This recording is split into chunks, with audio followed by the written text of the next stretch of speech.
ఓలేటి శ్రీనివాస భానుగారు రచించిన బెలగాం సెంటర్ కథల్లోని ఒక కథ అనార్కలి.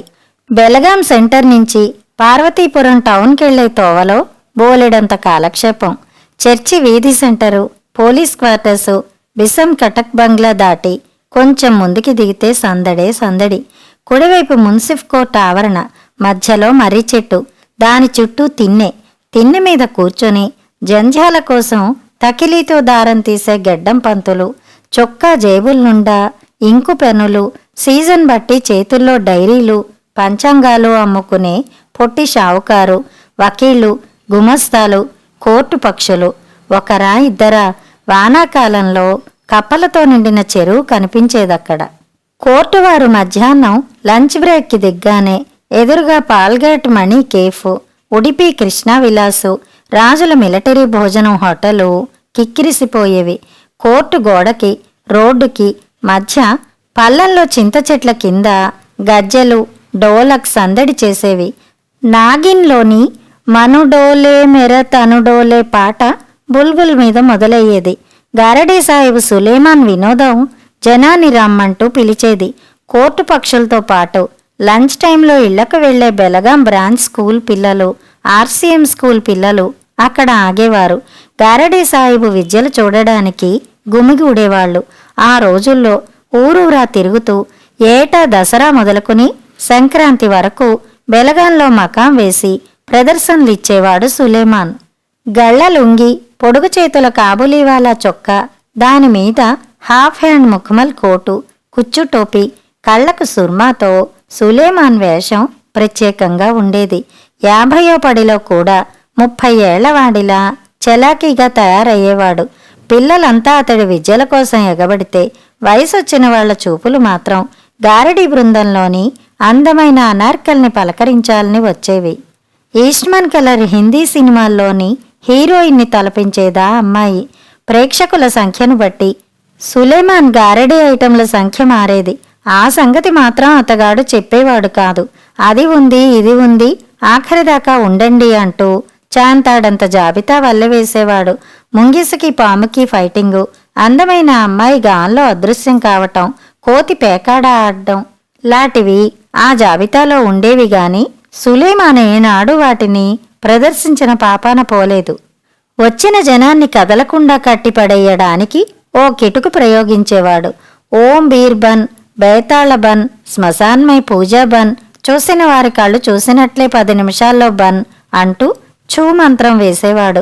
ఆట పూర్తిగా చూసి వెళ్లాలని, మధ్యలో వెళ్లిపోయిన వాళ్లకి కీడు జరుగుతుందని కళ్ళెర్ర చేసేవాడు. వెంటనే అనార్కలి గిలగిలా కొట్టుకునేది. రక్తంలాంటి ద్రవాన్ని కక్కుతూ చచ్చినట్లు పడిపోయేది. అది చూసిన జనం కళ్లలో భయం కనిపించేది. సులేమాను పలచని దుప్పటి అందుకునేవాడు. అనార్కల మీద కప్పేవాడు. తావీజుల గుత్తిని బయటికి తీసి పిడికిట్లో ఊపుతూ ఓం బీర్ బన్ అంటూ మళ్లీ చూమంత్రం చదివేవాడు. సులేమాన్ ఆ మంత్రం చదువుతున్నప్పుడు అతడి యువ శిష్యుడు బైజు ప్రేక్షకుల గుండెల్లో దడ పుట్టేలా డోలక్ మీద దరువులు వేసేవాడు. అప్పుడు సులేమాను ఫలానా అబ్బాయి ఏ రంగు షర్టు వేసుకున్నాడనో, ఫలానా అమ్మాయి జడలో ఏ పువ్వుందనో లాంటి ప్రశ్నలు వేసి అనార్కలి చేత జవాబులు చెప్పించేవాడు. పిల్లలకి అవి వింతగా అనిపించినా పెద్దవాళ్లకి వాటి కిటుకు తెలిసిపోయేది. అయినా ఆ తర్వాత వచ్చే అనార్కలి డాన్స్ ఐటం కోసం ఓపిగ్గా నిలబడేవారంతా. సులేమాన్ తావీజుల గుత్తిని తిప్పుతూ మంత్రించగానే అనార్కలి లేచి నిలబడేది. పూనకం వచ్చినట్లు డాన్స్ చేసేది. జనం చప్పట్లు కొట్టేవారు. అప్పుడు సులేమాన్ తావీజులు ఎరచూపేవాడు. వాటిని తిప్పుతూ ఫ్రీగా ఇస్తున్నాను అందుకోండి అంటూ జనం మీదకి విసిరినట్టు నటించేవాడు. తావీజులు ఏరుకోవాలని జనం ఎగబడేవాళ్లు. ఒక్కడికి దొరికితే ఒట్టు, అసలు దొరకడానికి అవి కింద పడితే కదా సులేమాన్ పిడికిట్లోనే ఉండేవి. అక్కడి నుంచి అతగాడు తావీజు మహిమలు ఏకరువు పెడుతూ మధ్యలో అనార్కలి చేత రకరకాల ఐటంలు చేయించేవాడు. అప్పుడప్పుడు ఆమెకి విశ్రాంతినిస్తూ పాముల బుట్టలు తెరిచేవాడు. నాదస్వరం ఊదుతూ పాముల్ని ఆడించేవాడు. అప్పుడప్పుడు పాముకాటు తిన్నట్టు నటిస్తూ తావీజు మహిమతో విషప్రభావం నుంచి బయటపడ్డట్టు జనాన్ని నమ్మించేవాడు. నమ్మిన వాళ్ళని బుట్టలో వేసుకుని తావీజులకు వెలకట్టి అంటగట్టేవాడు. సులేమాన్ మాటల్ని అమాయకులు నమ్మేవాళ్లు. నమ్మని కుర్రకారు అనార్కలి ఐటమ్స్ కోసం అతగాడి డ్రామాలన్నీ భరించేవాళ్లు. ఆ సంగతి సులేమాన్కి తెలుసు. అందుకే అనార్కలి మీదకి జనం దృష్టి మరింతగా మళ్లించేవాడు. ఆమె గురించి గొప్పలు చెప్పేవాడు. మద్రాసులో ఎంజీఆర్, ఎన్టీఆర్, సావిత్రి, ఎస్వీఆర్ లాంటి స్టార్స్తో అనార్కలి తీయించుకున్న ఫోటోలు జనాలకు చూపించేవాడు. అనార్కలిలో అనేక కళలు ఉండేవి. బుల్బుల్ వాయించేది, డాన్స్ చేసేది, హిందీ పాటలు పాడేది. వీటన్నిటితో పాటు గారడీ ఐటమ్స్ అద్భుతంగా చేసేది. చిన్న రింగులోంచి ఒడుపుగా దూరిపోయేది. రింగులోంచి బయటపడేందుకు ప్రయత్నిస్తూనే నేల మీదకి తల వంచి దుప్పటి మీది రూపాయి కాసును, సూదిని కంటి రెప్పలతో అందుకునేది. చివరి అద్భుతం తీగ మీద నడక. 10 అడుగుల ఎడంలో అటొకటి ఇటొకటి ఇంటూలాగా నిలబెట్టిన 2 జతల వెదురు బొంగుల్ని కలుపుతూ కట్టిన చాంతాడు మీద గడకర్రతో బ్యాలెన్స్ చేసుకుంటూ అనార్కలి నడుస్తుంటే సులేమాను తాలియా తాలియా అంటూ జనాన్ని చప్పట్లు కొట్టమంటూ ప్రోత్సహించేవాడు. అనార్కలి విన్యాసాలకు అనుగుణంగా అతడు బుల్బుల్ వాయిస్తే బైజు డోలక్ మీద రెచ్చిపోయేవాడు.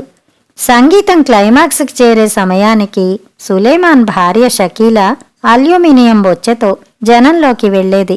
కాణీలు, పరకలు, అణాలు, చిల్లర డబ్బులు బొచ్చెలో పడేవి. ఆట పూర్తి కాగానే సులేమాన్ గారడీ బృందం కోర్టు వెనుక గవర్నమెంట్ ఆసుపత్రి రోడ్డులోని వాటర్ ట్యాంక్ కింద డేరాలోకి వెళ్లిపోయేది. 55 ఏళ్ల క్రితం సంక్రాంతి రోజులు కొసంచుకు వచ్చాయి. పార్వతీపురం నుంచి మరో ఊరికి సులేమాన్ బృందం మకా మార్చడానికి సిద్ధమవుతోంది. ఆ రోజు బెలగాం మున్సిఫ్ కోర్టు దగ్గర అది ఆఖరి ప్రదర్శన. ఆనాటి ఆటలో బైజు లేడు. ఆ యువకుడి బదులు సులేమాన్ భార్య షకీలా డోలక్ వాయిస్తోంది. ఎప్పటిలాగా సులేమాను అది ఉంది, ఇది ఉంది, ఆఖరిదాకా ఉండండి అంటూ యాంత్రికంగా చాంతాడంత జాబితా వల్లే వేశాడు. ఆట పూర్తిగా చూసి వెళ్లాలని, మధ్యలో వెళ్లిపోయిన వాళ్లకి కీడు జరుగుతుందని కళ్ళెర్ర చేశాడు. వచ్చిన జనాన్ని కదలకుండా కట్టిపడేయడానికి చూమంత్రం వేశాడు. మధ్యలో వెళ్లిపోయిన వాళ్ళని బెదిరిస్తూ కళ్ళెర్ర చేశాడు. వెంటనే అనార్కలి రక్తంలాంటి ద్రవాన్ని కక్కుతూ చచ్చినట్టు పడిపోయింది. అది చూసిన జనం కళ్లలో భయం కనిపించింది. సులేమాన్ అనార్కలి మీద పలచని దుప్పటి కప్పేశాడు. తావీజుల గుత్తిని పిడికిట్లో ఊపుతూ ఓం బీర్ బన్ అంటూ మళ్లీ చూమంత్రం చదివాడు. ఆ సమయంలో షకీలా ప్రేక్షకుల గుండెల్లో దడ పుట్టేలా డోలక్ మీద దరువులు వేసింది. ఎప్పటిలాగే ఫలానా అబ్బాయి ఏ రంగు షర్టు వేసుకున్నాడంటూ అనార్కలిని ప్రశ్నించాడు సులేమాన్. దుప్పటి కింద నుంచి సమాధానం రాలేదు. అనార్కలి భళ్ళున వాంతి చేసుకుంది. రెక్కలు తెగిన పావురంలాగా గిలగిలా కొట్టుకోవడం మొదలుపెట్టింది. ఆమె ముఖం మీద దుప్పటి ఎర్రబారింది. తల చుట్టూ నెత్తురు ధారకట్టి మట్టి రేణువుల్లో ఇంకిపోవడం మొదలుపెట్టింది. సులేమాన్ బిక్క చచ్చిపోయాడు. ఇటు బెలగాం సెంటర్, అటు ఆర్సీఎం స్కూల్ వరకు వినిపించేలాగా అనారంటూ భయంకరంగా అరిచాడు. షకీలాకి కాళ్ళు చేతులు ఆడలేదు. గాభరా పడింది. ముందుకు రావాలని ప్రయత్నించి డోలక్ మీద తన్నుకుని బోర్లా పడిపోయింది. అంతా గోలగోల. ఎవరో చెప్పినట్టున్నారు.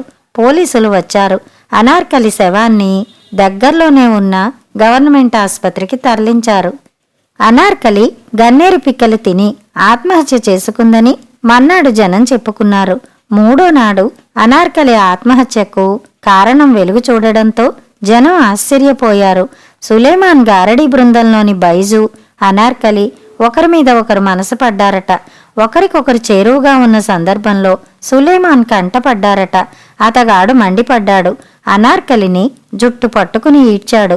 బైజుని నేల మీద పడేసి కాళ్లతో కుమ్మేశాడు. తన బృందంలో ఉండడానికి వీల్లేదంటూ బైజుని విశాఖపట్నం దుర్గ్ పాసింజర్లో ఎక్కించి అతడి సొంతూరైన రాయ్పూర్ పంపించేశాడు. చీకట్లో బైజు వెళ్లిపోయిన మన్నాడే అనార్కలి చితి పేర్చుకుంది. బతుకు మీద ఆశలు అడుగంటి బలవంతంగా ప్రాణాలు తీసుకుంది.